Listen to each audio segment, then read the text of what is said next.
I wanted to redo and touch on a video that I did a while back. I really wasn't happy for it. So for those of you who do not know me, I'm random. Never know what you're going to get from me. But if I had to say what my background is steadfast and firm in, my background is in environmental sciences. So my knowledge is here, there, and everywhere. Now, particularly, I was looking into being a meteorologist. I decided, no, be a hold on that, right? But I've studied a lot of other things. When you do the environmental sciences, your knowledge is just everywhere. So I like to share it when I can.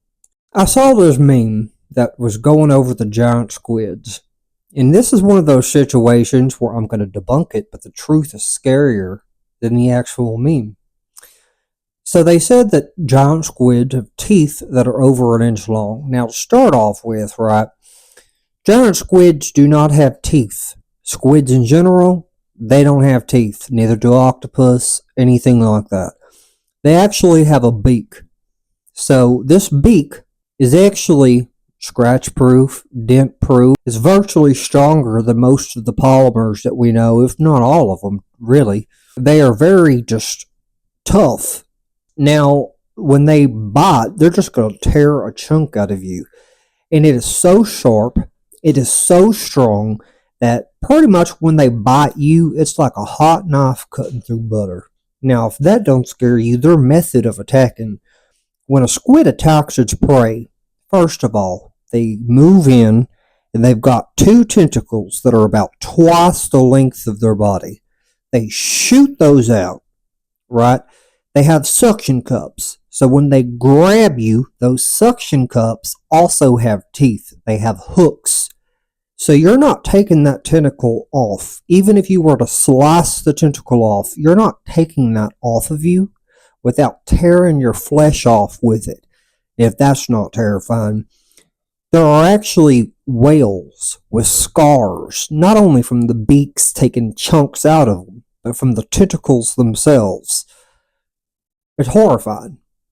And also, pretty much all the squids that we see washed up on the beach, those are small. We don't really see the big ones washing up on the beach. I don't know what happens to them, but we measure pretty much by what we find washed up on the beach, but we know they get huge because we can see the battle scars on some of the largest whales in the ocean.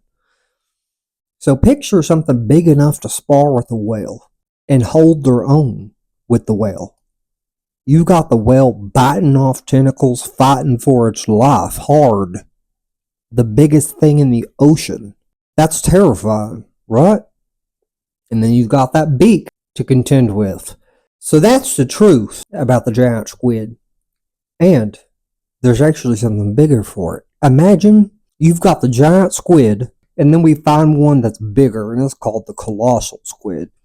Now, I don't like to really say it's bigger. I think they're in competition. We don't really know if the colossal's bigger. It's only bigger till we find a giant squid that reclaims its title. But right now, it's a battle between the giant and the colossal. I will say, though, the colossal squids, they've got these big bodies. They're kind of bulky. The giant squid is a little bit more streamlined in how they look, but they're battling for their size competition there. Anyway, that's the truth about the squids.